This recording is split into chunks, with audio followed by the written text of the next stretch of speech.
இன்று மாற்றத்தின் நாள். மாற்றம் உண்டு.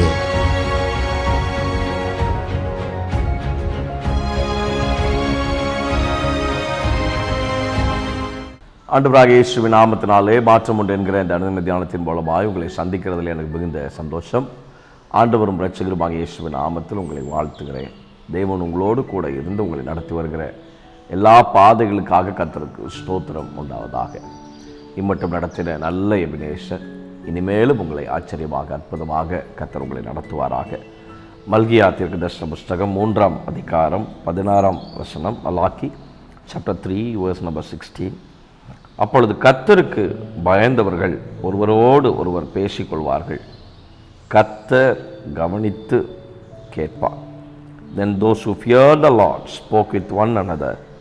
The Lord paid attention and heard them. கர்த்தர் கவனித்து கேட்பார். உங்கள் வார்த்தைகள் கர்த்தரால் கவனிக்கப்படுகிறது. உங்கள் வார்த்தைகள் கர்த்தரால் அவைகள் ஏற்றுக்கொள்ளப்படுகிறது. மகிழ்ச்சி பொருந்திய வார்த்தைகளாக அவைகள் மாறட்டும் என்று இயேசுவின் நாமத்தில் உங்களுக்காக நான் ஜெபம் பண்ணுகிறேன். நான் பேசக்கூடிய எல்லா காரியங்களையும், தேவ சமூகத்தில் ஏறெடுக்கக்கூடிய எல்லா விண்ணப்பங்களையும் கர்த்தர் கவனித்து கேட்கிறார். அவர் கேட்கிற ஆண்டவர். என்னை நோக்கி கூப்பிடு, நான் உனக்கு மறு உத்தரவு கொடுத்து நீ அறியாததும் உனக்கு எட்டாததுமான பெரிய காரியங்களை உனக்கு அறிவிப்பேன் என்று சொன்ன ஆண்டவர். நாம் சாதாரணமாக பேசக்கூடிய வார்த்தைகளில் கர்த்தருடைய வாக்குத்தத்தங்களும் விசுவாசமான வார்த்தைகளும் மகிழ்ச்சியான வார்த்தைகளும் நம்பத்தகுந்த வார்த்தைகளையும் கலந்து பேச ஆண்டவர் இந்த நாளில் நமக்கு உதவி செய்யட்டும். மரணமும் ஜீவனும் நம்முடைய நாவின் அதிகாரத்தில் உண்டு என்று வேதத்தில் வாசிக்கிறோம். நம்முடைய ஒரே நாவினாலே துதியும் சபித்தலும் வர முடியாது. துதித்தலும் சபித்தலும் ஒரே நாவிலிருந்து புறப்பட முடியாது. அது புறப்பட நாம் அனுமதிக்காதபடிக்கு துதிக்கிற அந்த நாவினால கர்த்தர் விரும்பத்தக்க மகிழ்ச்சியான விசுவாச வார்த்தைகளை இன்றைக்கு பேசுவதற்கு தேவன் நமக்கு கிருபை தருவாராக. என் கூப்பிடுதலுக்கு அவருடைய கண்கள் திறந்திருக்கிறது, செவிகள் திறந்திருக்கிறது என்று நாம் வேதத்தில் வாசிக்கிறோம்.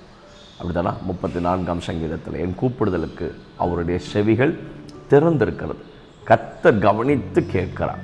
என் அலைச்சல்களெல்லாம் தேவரீர் எண்ணி இருக்கிறேன், அவைகளெல்லாம் நீ துருத்தில் வைத்திருக்கிறேன், கண்ணீரெல்லாம் நீ துருத்தில் வைத்திருக்கிறேன். நான் எப்படி ரியாக்ட் பண்ணுறனோ தேவன் என்னுடைய வாழ்க்கையில் எப்போதுமே நம்முடைய பாசிட்டிவ் ரியாக்ஷனை கொடுத்துட்டே இருக்கிறார். அப்போ நாம் நம்முடைய வாயினால் பேசக்கூடிய வார்த்தைகள் இந்த வருஷத்தில் ஆண்டவரே நான் ஆசீர்வாதமாக இருப்பேன், கர்த்தருடைய வாக்குத்தத்தம் என் வாழ்க்கையில் நிறைவேறும், வார்த்தைகள் நிறைவேறும், வசனத்தின் நிறைவேறுதலை நான் காண்பேன், நிச்சயமாக என் வாழ்க்கையில் கர்த்தர் செய்து முடிப்பார். இப்படி தேவன் விரும்பத்தகுந்த, தேவனால் அங்கீகரிக்கப்படக்கூடிய, தேவன் நம்மை ரசித்து கேட்கக்கூடிய வார்த்தைகளை, விசுவாச வார்த்தைகளை நம்முடைய நாவிலிருந்து புறப்படுவதற்கு ஆண்டவர் நமக்கு உதவி செய்யட்டும். நம்மை அப்படி ஒப்பு கொடுப்போம். தேவன் அதை கவனித்து கேட்கிறார். கேட்கிற ஆண்டவர் அவர் பதில் கொடுக்கிறார். பதில் கொடுக்கிற ஆண்டவர் அதற்கான கிரியைகளை செய்து உங்கள் வாழ்க்கையில் நிச்சயமாய் மகிமைப்படுவதற்கு என் ஆண்டவர் உண்மையில் ஆண்டவர். தேவனே, ஒரு நாளும் சாபமான தீமையான வார்த்தைகள் எங்கள் நாவிலிருந்து புறப்படாதபடிக்கு கர்த்தருடைய வார்த்தைகள் எங்கள் நாவிலிருந்து தொனிக்கத்தக்கதாய் எங்கள் ஆண்டுடைய கரத்திலே எங்களை நாங்கள் விட்டு கொடுக்கிறோம்.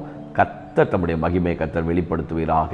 ஆச்சரியமான தெய்வீக கரமும் அற்புதமான தெய்வ பிரசனமும் அதிசயமான தேவனுடைய கரமும் நிச்சயமாய் உண்டாகட்டும் என்று அப்பா சமூகத்தில் தாழ்த்தி ஜெபிக்கிறோம். மகத்துவமான தேவனுடைய கரம் வல்லமையான காரியங்களுடைய பிள்ளைகளுடைய வாழ்க்கையில செய்வதாக என்று ஜெபம் பண்ணுறோம். ஆச்சரியமான நம்முடைய கரத்தில் விட்டு கொடுக்கிறோம். இயேசுவின் நல்ல நாமத்தில் ஜெபிக்கிறோம் ஜீவனுள்ள பரமபிதாவே. ஆமென், ஆமென், ஆமென். ஆண்டவர் நல்லவர். ஆண்டவர் ஆசீர்வதிப்பார். ஆமென்.